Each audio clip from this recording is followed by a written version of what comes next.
नमस्कार दोस्तों, जय माता दी। तो आज की इस वीडियो में मैं शेयर करने वाली हूँ माता सीता की पौराणिक और पौराणिक कथा। तो चलिए वीडियो शुरू करते हैं। एक गांव में ब्राह्मण दंपति रहते थे। दंपति के 2 बेटे और 2 बहुएं थी।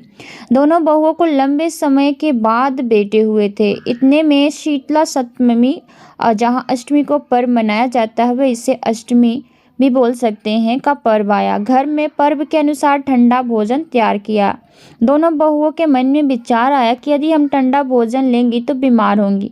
बेटी भी अभी छोटे हैं बेटे भी अभी छोटे हैं। इस कुविचार के कारण दोनों बहुओं ने तो पशुओं के दाने तैयार करने के बाद बर्तन में गुपचुप 2 बाटी तैयार कर ली।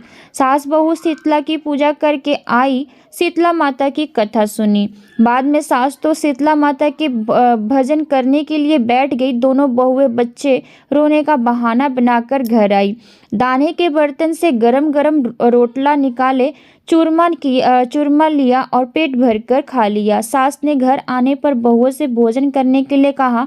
बहुएं ठंडा भोजन करने का दिखावा करके घर के काम में लग गई।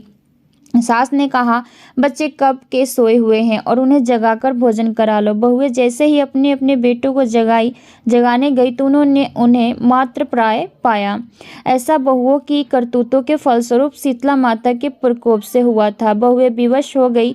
सास ने घटना जानी तो बहुओं को से झगड़ने लगी। सास बोली कि तुम दोनों ने अपने बेटों की बदौलत शीतला माता की अवहेलना की है, इसलिए अपने घर से निकल जाओ और बेटों को जिंदा स्वस्थ लेकर ही घर में पैर रखना।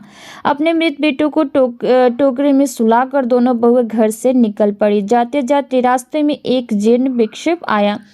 यह खेजड़ी का वृक्ष था, जिसके नीचे ओड़ी शीतला दोनों बहनें बैठी थी। दोनों के बालों में विपुल परिमाण में जूं थी। बहुओं ने थकान का अनुभव भी किया। दोनों बहुएं ओड़ी और शीतला के पास आकर बैठ गई। उन दोनों ने शीतला ओड़ी के बालों में खूब सारी जूं निकाली। जूओं का नाश होने से ओड़ी और शीतला ने अपने मस्तक में शीतलता का अनुभव किया और कहा, तुम दोनों ने हमारे मस्तक को शीतल किया है, वैसे ही तुम्हें पेट की शांति मिले। दोनों बहुएं एक साथ बोली कि पेट का दिया हुआ ही लेकर हम मारी मारी भटकती हैं, परंतु शीतला माता के दर्शन हुए नहीं हैं। शीतला माता ने कहा, तुम दोनों पापिनी हो, दुष्ट हो, दुराचारणी हो, तुम्हारा तो मुंह देखने को भी नहीं है देखने योग्य ने। शीतला सप्तमी के दिन ठंडा भोजन करने के बाद तुम दोनों ने गर्म भोजन कर लिया।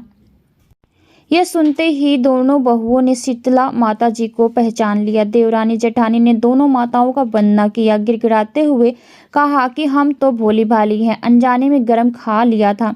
आपके प्रभाव को हम जानती नहीं थी। आप हम दोनों को क्षमा करें। पुनः ऐसा दुष्कृत हम नहीं करेंगे। इनके पश्चाताप भरे वचनों को सुनकर दोनों माताएं प्रसन्न हुई। शीतला माता ने मृत बालक को जीवित कर दिया। बहुएं तब बच्चों के साथ लेकर आनंद में से पुनः गांव लौट आई। गांव के लोगों ने जाना कि दोनों बहुओं को शीतला माता ने साक्षात दर्शन दिए थे। दोनों का धूमधाम से स्वागत करके गांव प्रवेश करवाया गया। बहुओं ने कहा, हम गांव में शीतला माता के मंदिर का निर्माण करवाएंगी। चैत महीने में शीतला सप्तमी के दिन मात्र ठंडा खाना ही खाएंगी। शीतला माता ने बहुओं पर जैसी अपनी दृष्टि की वैसी कृपा सब पर करे। श्री शीतला माता का सदा हमें शांति, शीतलता तथा आरोग्य दें। तो मिलते हैं अगली वीडियो में, तब तक के इजाजत दीजिए। धन्यवाद।